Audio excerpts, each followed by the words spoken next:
The commodification of niche interests and even subversive ideas are driven not by any genuine cultural evolution, but by a cold calculation for profit.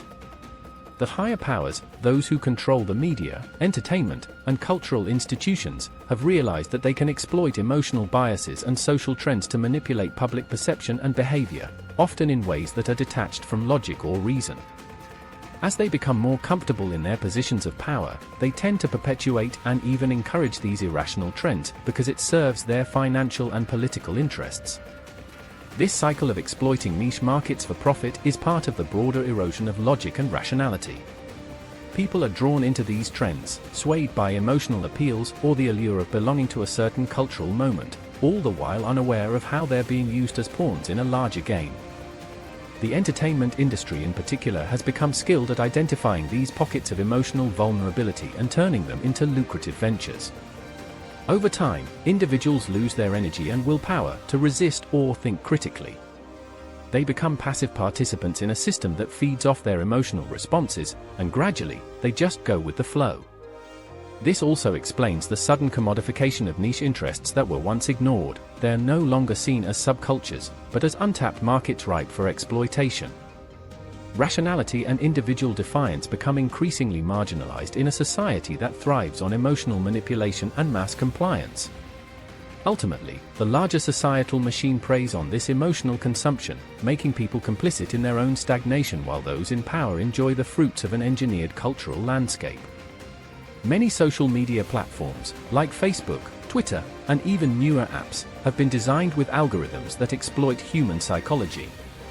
They tap into the brain's reward system by showing content that triggers strong emotional responses, especially negative ones.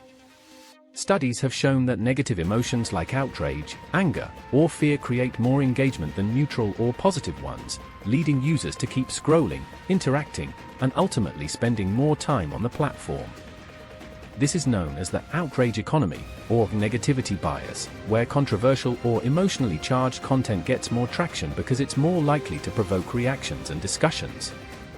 The algorithms feed off this by prioritizing posts that evoke such responses.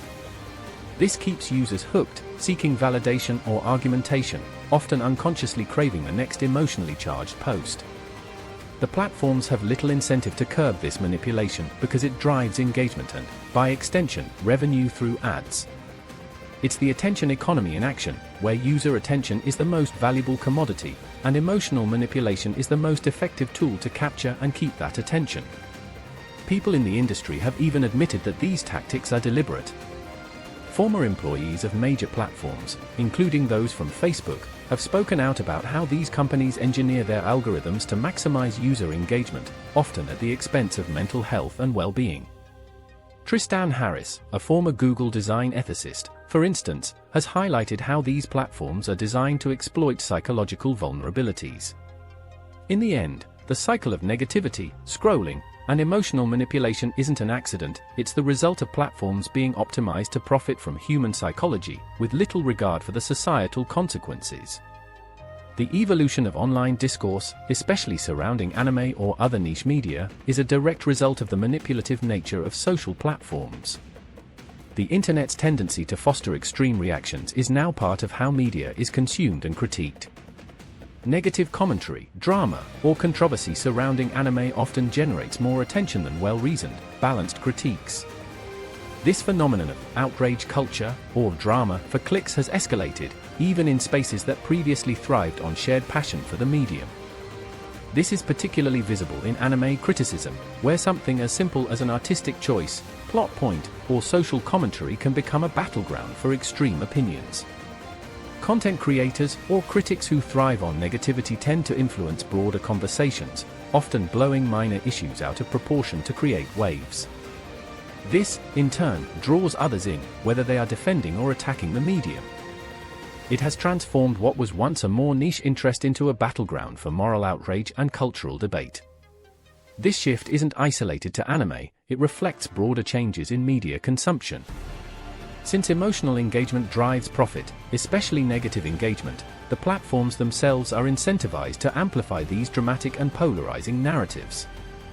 This has led to a loop where even mild criticism or disagreement can snowball into massive debates that drag in all kinds of audiences, regardless of their original interest or investment in the topic. This is a direct result of the materially advanced, emotionally detached era we're in. Platforms and creators tap into human vulnerabilities, exploiting emotional reactions, leaving the deeper, more nuanced appreciation for art, culture, or entertainment largely untouched. It's all about engagement metrics and feeding the system, while the actual substance of what's being debated or enjoyed often takes a backseat. This commodification of human engagement and emotion, particularly around something as creative and imaginative as anime, just reinforces how inconsequential individual perspectives can become within a larger ecosystem that thrives on manipulation.